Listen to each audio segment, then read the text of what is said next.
नेहमीच तेच वरण आणि भाजी खाऊन कंटाळा आला असेल, तर एक वेळेस अशी चटपटीत अशी शेवग्याची आमटी बनवून बघा. खूप मस्त आणि खूपच चविष्ट लागते. भात, भाकरी, चपाती कशासोबतही खाऊ शकता. तर चला कशी बनवायची ते सांगते. एका कुकरमध्ये 1 वाटी तुरीची डाळ घेतली आहे. स्वच्छ 2 वेळेस धुवून घ्यायची. नंतर त्या डाळीमध्ये दुप्पट पाणी टाकायचं आणि थोडीशी हळद आणि तेल टाकून आपल्याला कुकरच्या 3 शिट्ट्या इथं करून घ्यायच्या आहेत.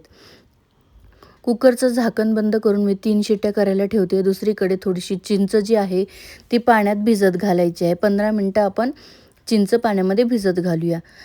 नंतर ज्या शेवग्याच्या शेंगा आपण घेतल्यात, त्याचे साल अशा प्रकारे काढून तुकडे करून घेतलेत. पाण्यामध्ये टाकायचं. त्यामध्येच आपल्याला हळद आणि चवीपुरतं थोडंसं मीठ टाकायचं आणि याही पातेल्यामध्ये छान अशा शिजवायला ठेवायच्या. कुकरमध्ये आपण जी डाळ लावली आहे ती शिजेपर्यंत आपल्या शेंगाही शिजतील आणि चिंचही मस्त भिजेल.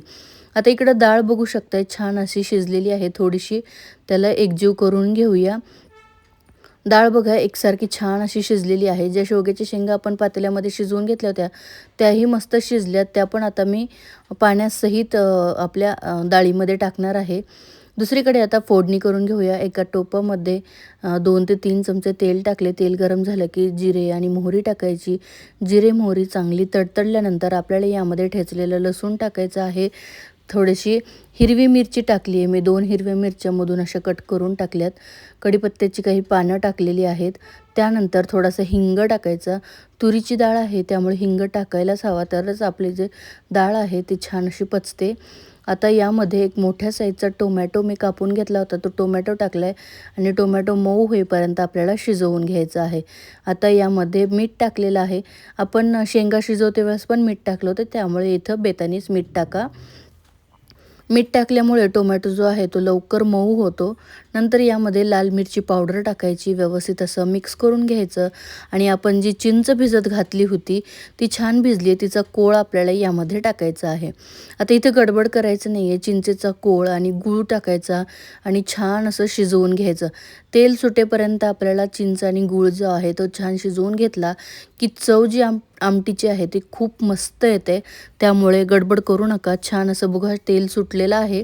आता यामध्ये आपण जी शिजवून घेतलेली डाळ आणि शेवग्याच्या शेंगा होत्या त्या टाकून घ्यायच्या. पाण्याची कन्सिस्टन्सी तुमच्या आवडीनुसार कमी जास्त करू शकता. भरपूर अशी कापलेली कोथिंबीर टाकायची.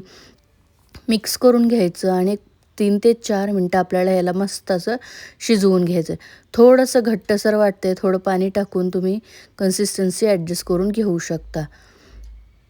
इकडं तुम्ही बघू शकताय रंग किती छान आलेला आहे. आता याला उकळी येत आहे, तर मी इथं कमी गॅसवर 3 ते 4 मिनटं या आमटीला छान शिजवून घेणार आहे. ही जी शेवग्याची आमटी आहे तुम्ही भाकरीसोबत चुरून खाऊ शकता. भातासोबतही खूप मस्त लागते. आंबट, गोड, तिखट चवीची. नक्कीच ट्राय करून बघा. धन्यवाद.